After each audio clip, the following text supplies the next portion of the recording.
sorry, what was that? Someone shouted? That's okay, we can just continue. Hi everyone, I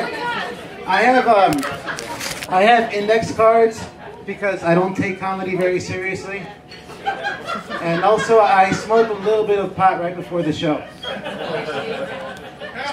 Speaking of which, those commercials, you guys remember those commercials? This is your brain, and this is your brain on drugs, and they'd have an egg, and they'd crack the egg and put it in the thing. Like, any questions? Yes, I have a question. Why is my brain on drugs so much more delicious? Say that the ones you love are the ones that hurt the most, that can hurt you the most. In my case, that's very true. As, hang on, I only love female MMA fighters and porn stars with braces.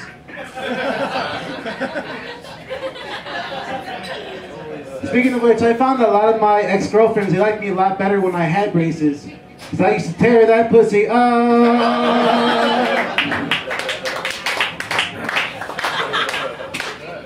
I'm trying a new technique now and giving my girlfriend a manual pleasure.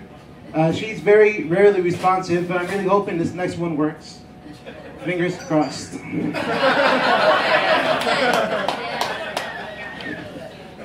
man approves. So, there's been this debate about whether gay people should get married, or whether or not that sort of thing is like, you know, even like morally responsible or ethical. I choose not to ask those really ignorant questions about homosexuality. I'd rather ask the questions about homosexuality that matter. Like, do gay guys enjoy masturbation more than straight guys do? Because they actually enjoy the feel of a man's hand on their dick.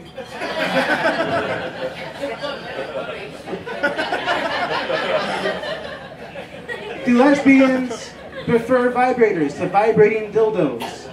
Since dildos look like penises and they don't really care for them. And what would it be like to titty fuck a fat guy?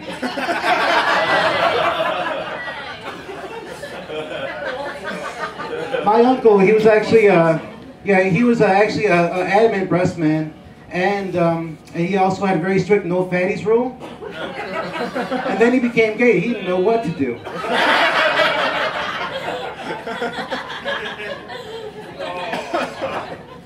Thank you very much. Yes, I had a friend. He was very anxious. He was awaiting the results of an HIV test, and I wanted to make him feel better. So I told him, "Hey, just think positive." And so I'm at his funeral, and thank you. Here's the weird thing about funerals for me. It's like you're there, you have death right in front of you, you're surrounded by friends and family, there's food and drink, there's every reason like want to celebrate your life, and just, you know, yeah, that sort of thing. But everyone's afraid to just laugh and enjoy themselves. I was at the funeral of this girl, she died of anorexia. And there she is, her corpse is all bloated from the embalming fluids. And everyone's just staying around her, judging her and her life choices. And I make one little joke about how this may be the healthiest I've ever seen her. And everyone looks at me like I'm the asshole. I don't understand people. Alright guys, I'm gonna hit you with a bunch of one-liners, so get ready.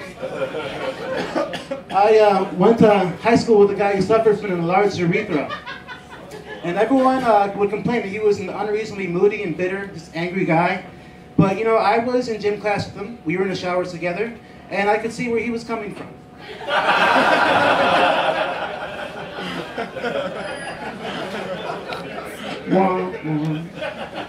So I thought up a few Christian porn names. I'm going to share them with you guys. Jesus Christ, he's huge. Oh my God!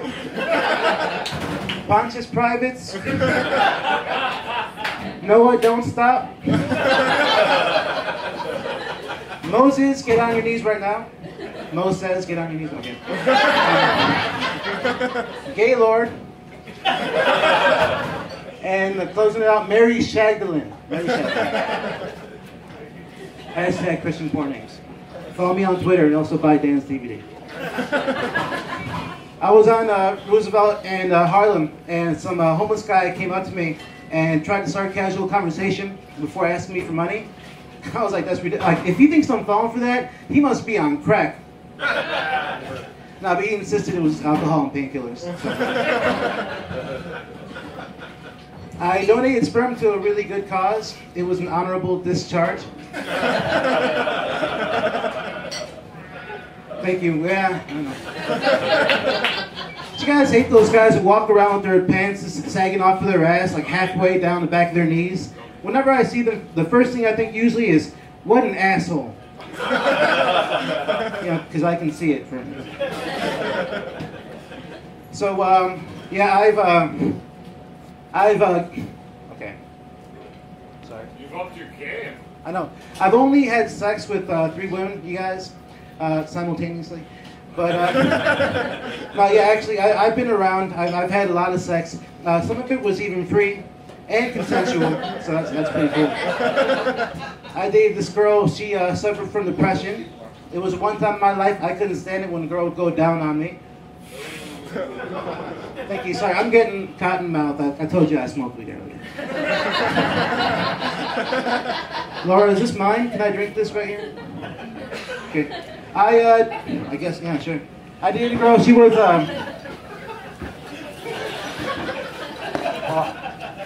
much better, much better. I dated a girl. She was schizophrenic. I loved that girl, but I hated that bitch. I dated a Mexican girl. Ironically, her lawn was not mowed. Yes. But that's a new one. I dated an Asian girl. She broke up with me after a week, called me racist, which is bullshit. Even though we only went out for a week, apparently she must have really broken my heart because ever since we broke up, every last Asian girl I see looks just like her. I dated a girl with a midget fetish. She wound up cheating on me with her ex-boyfriend who happened to be a midget. And they didn't go all the way. She just gave him head. And I was feeling betrayed, but I was also feeling very observant. So I told her how I felt. I said, that was a low blow. And it was. That guy was short even for a midget. I dated a girl with man hands. It's difficult to make me regret a sexual encounter, but she pulled it off. Unfortunately. I dated a girl. She wanted me to give her a commitment, so I got her pregnant. I dated a girl. She was a sensitive type. She said she loved it when I did things that made her feel all warm inside. So I got her pregnant. These guys got it. Okay, I know that one has a similar punchline, so fuck that.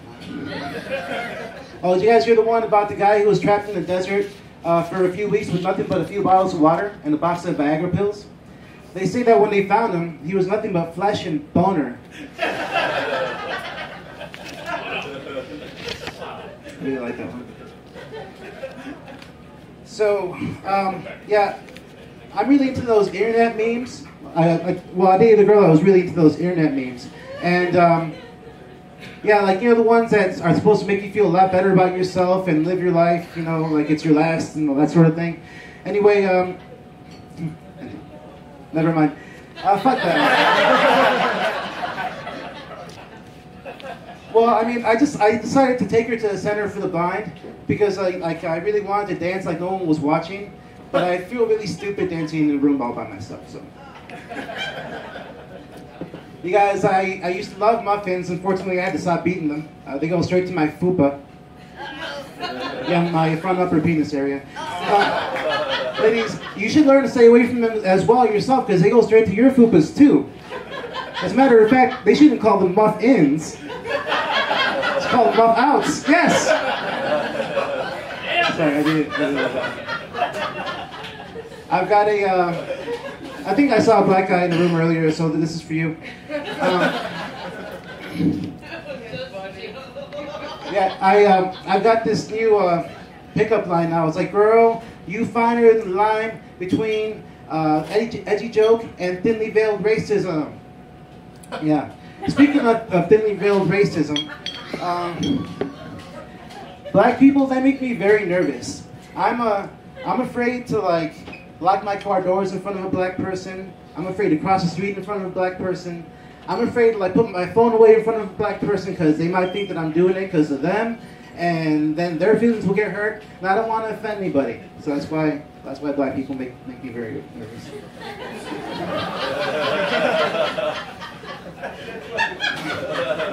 So my little sister, she has Down syndrome.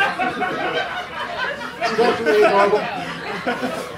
And one day we got back, one day she kissed a little boy with Down syndrome in front of my dad 3 times, and he's freaking out because it's his daughter, you know, it's understandable. And we talked it over, realized he doesn't have any reason to be too upset because kids with Down syndrome, they can't really reproduce, it's very difficult for them. Then I thought about it and I realized I want to have a girl with Down syndrome because then I'll never have to worry about her getting pregnant and the parents will never find out about us. I would like to stress that this girl I would be dating with Down syndrome would be not related to me, and she would be of age, alright, I'm not sick. And so one day I came home from work and I ate these 2 Pop-Tarts that were in the pantry, and the next day I found out that they were from my sister and she was going to have them. She was going to have them before school that morning for breakfast. And I felt really bad, so I went and I got her another box. And when she got back from school, I gave them to her, and she was so happy. It's like, yeah, she didn't get to have them for breakfast, but she didn't care because she was retarded. Sorry, she was re-pop-tarted. She got her tarts back, is what I'm trying to say, is that she had some tarts, and then they were taken away from her, and then she got them back. So, Dan, are you standing there to get me off the stage? Whenever you're ready, bro, you're killing it. Oh, that's cool. I think that was good. I like the Pop-Tarts joke. Yeah, that's fine. Bye, Dan CD. Hey, keep it going for Daniel Ibarra. All right, this next gentleman, he is, yeah, regular